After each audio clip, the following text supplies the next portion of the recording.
നമസ്കാരം. ഇപ്പോൾ ഞാനുള്ളത് യു എയിലാണ്. യു എയിലെ അബുദാബി ഇൻ്റർനാഷണൽ എയർപോർട്ടിൽ. ദുബായ് കഴിഞ്ഞാൽ യു എയിലെ ഏറ്റവും തിരക്കേറിയ ഒരു എയർപോർട്ടാണ് അബുദാബി ഇൻ്റർനാഷണൽ എയർപോർട്ട്. 2023 നവംബറിലാണ് ഈ ഒരു എയർപോർട്ടിൻ്റെ ഉദ്ഘാടനം കഴിഞ്ഞത്. പിന്നീട് 2024 ഈ എയർപോർട്ടിൻ്റെ പേര് മാറ്റി സെയ്ദ് ഇൻ്റർനാഷണൽ എയർപോർട്ട് എന്നാക്കി മാറ്റിയിട്ടുണ്ട്.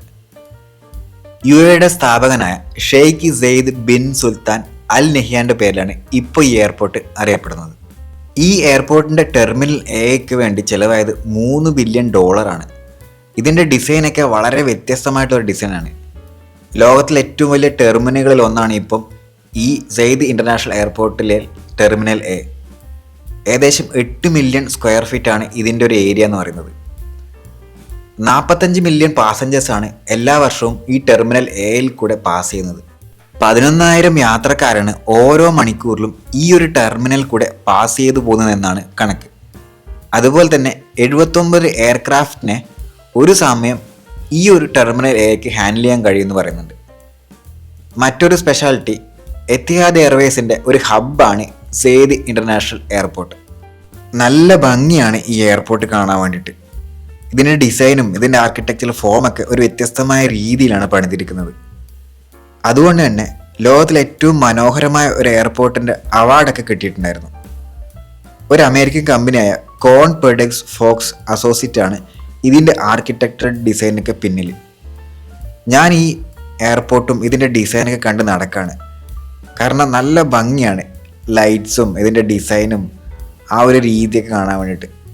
ഞാൻ പതുക്കെ ഓരോ സ്ഥലത്തേക്കും നടന്നിട്ട് ഇങ്ങനെ കണ്ടുകൊണ്ടിരിക്കുകയാണ്. ആദ്യമായിട്ട് വരുന്നവർക്ക് ഈ എയർപോർട്ടിൽ സമയം പോകുന്ന അറിയേയില്ല. കാരണം ഒരുപാട് കാണാനുണ്ട്. പല ഷോപ്സ്, പിന്നെ restaurant, food items, cake, sweets, അങ്ങനെ വ്യത്യസ്തമായ രീതിയിൽ പല കാര്യങ്ങളും ഇവിടെ ഉണ്ട്. ഞാൻ കുറേ നടന്നു. ഞാനൊരു 2-3 തവണയെങ്കിലും ഈ എയർപോർട്ട് ചുറ്റുമൊന്ന് നടന്ന് കണ്ടിട്ടുണ്ട്. അത്രയ്ക്കും കാണാനുണ്ട്. നല്ലൊരു വ്യത്യസ്തമായ രീതിയിലാണ് ഈ എയർപോർട്ടും ഇതിൻ്റെ കാര്യങ്ങളൊക്കെ ചെയ്തു വെച്ചിട്ടുള്ളത്. ഞാനിങ്ങനെ ഈ എയർപോർട്ടിലൂടെ നടക്കുന്ന സമയത്ത് ഒരുപാട് മലയാളികളെ കണ്ടിട്ടുണ്ട്. ഇവിടെ ജോലി ചെയ്യുന്ന ഭൂരിഭാഗം ആൾക്കാരും മലയാളികളാണ്. ഷോപ്പിലുണ്ട്, ഇതിൻ്റെ ഇലക്ട്രിക്കൽ സെക്ഷനിലുണ്ട്, ക്ലീനിങ് സെക്ഷനിലുണ്ട്, അതുപോലെ തന്നെ മെക്കാനിക്കൽ സെക്ഷനിൽ, അങ്ങനെ പല മേഖലയിലും മലയാളികൾ ഒരുപാട് വർക്ക് ചെയ്യുന്നുണ്ട്. നമ്മൾ ഗൾഫ് മേഖലയിലാണല്ലോ മലയാളികൾ ഒരുപാട് പണിയെടുക്കുന്നത്. ഇപ്പം പല ആൾക്കാരെയും ഞാൻ കണ്ടു, അവരോടൊക്കെ സംസാരിച്ചു. അവരൊക്കെ അവരുടെ കുടുംബത്തിനെ പറ്റിയും വീട്ടിലെ കാര്യങ്ങളും എല്ലാം എന്നോട് ഷെയർ ചെയ്തു.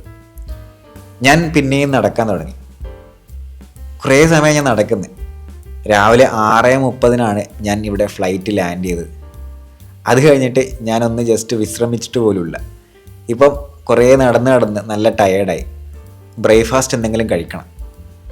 ഞാനിങ്ങനെ റെസ്റ്റോറൻറ്റ് സെക്ഷനിലേക്ക് നോക്കി നടക്കുകയാണ്. അപ്പോൾ ഒരു ഉദ്യോഗസ്ഥൻ പറഞ്ഞു, 2nd ഫ്ലോറിൽ പോയി കഴിഞ്ഞാൽ നമ്മൾ ഫുഡ് കോർട്ട് പോലെയൊക്കെ ഒരു സെക്ഷൻ ഉണ്ട്, അവിടെ പോയി കഴിഞ്ഞാൽ അത്യാവശ്യം കഴിക്കാനൊക്കെ ഉണ്ട്. ഞാനങ്ങനെ അവിടെ പോയി നല്ല ദോശയും ചട്നിയും വടയൊക്കെ കഴിച്ചു. സാധാരണ എയർപോർട്ടിൽ ഞാനങ്ങനെ കഴിക്കാറില്ല, പക്ഷെ നമ്മുടെ നാടൻ ഫുഡ് തന്നെ കഴിച്ചു. അതൊക്കെ കഴിച്ച് അടുത്ത എൻ്റെ ഒരു ഫ്ലൈറ്റിന് വേണ്ടിയിട്ട് ഞാൻ വെയിറ്റ് ചെയ്തിരിക്കുകയാണ്. എത്തിഹാദ് എയർവേസ് ആണ്. അപ്പോൾ അതിൻ്റെ ലഗേജൊക്കെ കയറ്റുന്നത് നമ്മളിവിടുന്ന് കാണുന്നുണ്ട്. എത്തിഹാദിൻ്റെ നല്ല സർവീസാണ്. അവരുടെ ഫുഡും അവരുടെ എല്ലാ സർവീസും ഗംഭീരമായിട്ട് എനിക്ക് ഇഷ്ടപ്പെട്ടു. അങ്ങനെ അടുത്ത ഒരു യാത്രയുടെ പ്ലാനുമായിട്ട് ഞാൻ ഇങ്ങനെ അവിടെ കാത്തിരിക്കുകയാണ്. അടുത്ത വീഡിയോയിൽ കാണാം. Thank you.